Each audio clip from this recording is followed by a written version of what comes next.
Apakah Anda pengen meng-scale up bisnis hingga 10 kali lipat? Kalau iya, tonton video ini sampai selesai.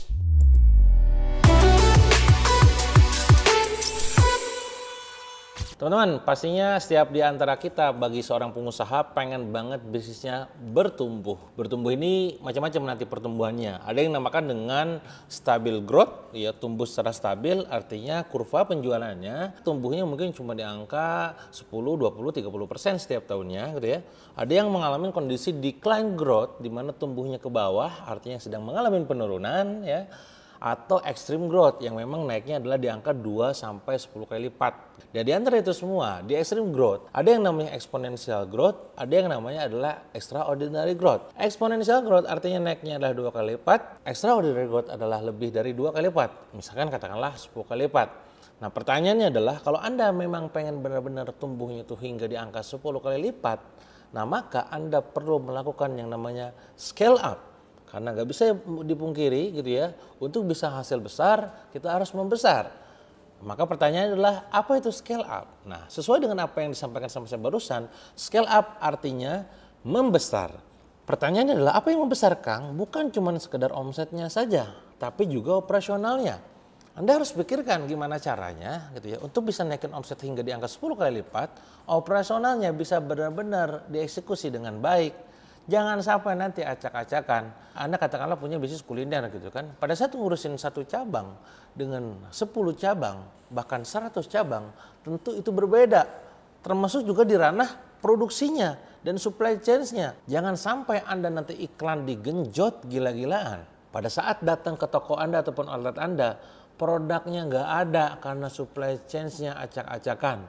Artinya produksinya belum siap. Termasuk juga dari sisi kapasitas produksinya. Katakanlah Anda sekarang baru bisa menjual di angka 10.000 pieces per bulan. Kalau Anda pengen dapat 10 kali lipat artinya 100.000 pieces. Pertanyaan saya adalah, apakah mesin produksi Anda sanggup? Apakah vendor ataupun supplier Anda siap memberikan supply sebanyak itu? Kalau enggak ada, siapkan dulu gitu. Yang besar adalah manajemennya.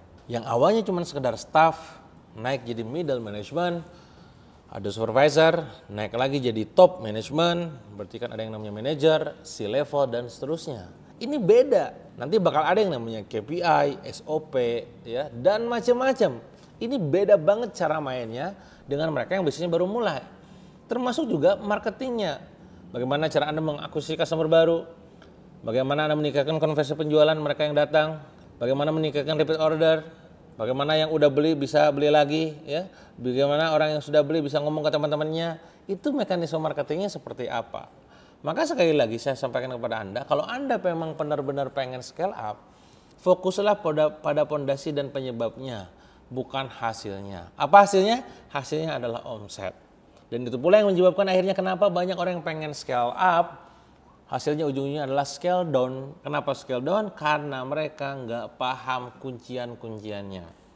Pertanyaannya adalah apa saja yang menjadi penyebab kegagalan seorang pada saat scale up? Setidaknya ada 3 hal, teman-teman. 1, ini tentang capital alias duit cuannya. Anda membesar, pastinya Anda membutuhkan capex besar untuk bisa dibesarkan. Ya, pertanyaannya adalah dari mana sumber uang Anda? Apakah investasi, investment, fund? Apakah Anda hutang? Apa Anda return earning? Ini kudu clear. Ketika Anda buka cabang, katakanlah 10 cabang dalam waktu 2 tahun atau setahun gitu ya. Dari mana sumber uangnya? Ya, dan ini kudu benar-benar diperhatikan, disiapkan dari mana. Pernah saya memegang sebuah perusahaan yang dia pikir bahwa butuh duit 2 sampai 3 miliar untuk buka cabang, tapi pada saat di otak-atik financial modelingnya, financial engineer-nya gitu ya, ternyata dia hanya butuh di angka 700 sampai 800 juta saja. Ngehematnya hemat banyak.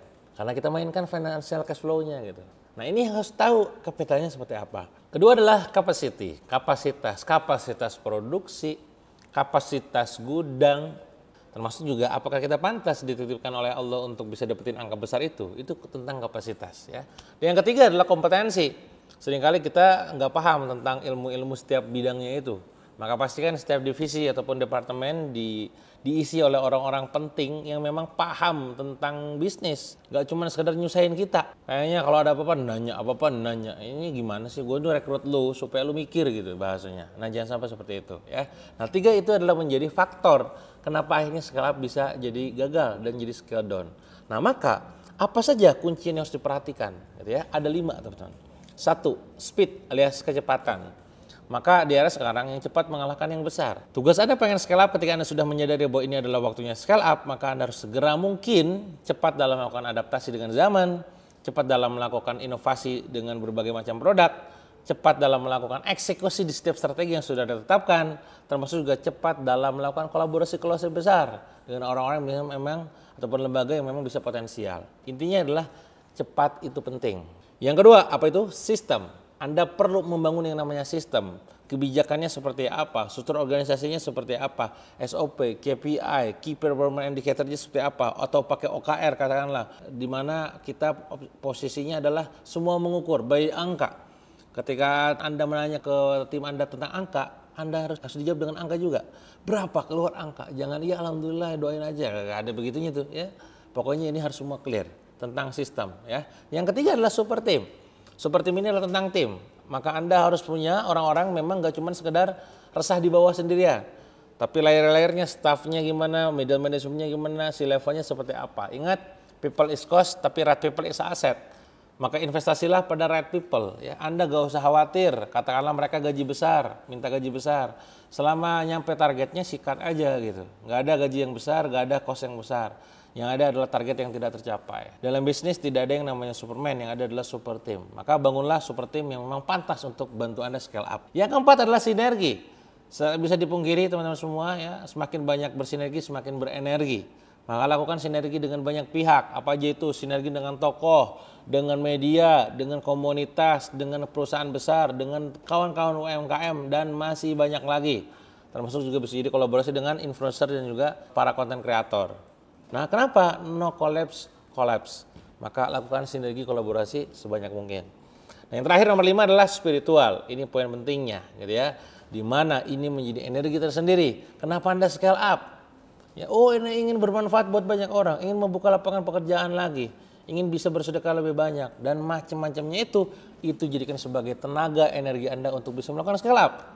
Maka fokus finansial, fokus spiritual akan terjadi lonjakan finansial. Walaupun sekarang Anda masih di garasi gitu ya, walaupun katakanlah toko Anda masih cuma sekedar online dan hanya menggunakan handphone doang, tapi yakinlah suatu saat pasti besar. Inilah 5 kuncian penting yang harus Anda perhatikan pada saat scale up gitu ya. Jangan sampai Anda scale up tanpa ilmu, yang ada nanti malah scale down. Bisa dipahami? Kalau Anda ada pertanyaan yang pengen ditanyakan, silakan Anda komen di kolom komentar. Kalau Anda suka di video ini, silakan Anda like dan juga subscribe channel YouTube-nya. Dan sampai jumpa lagi di video berikutnya.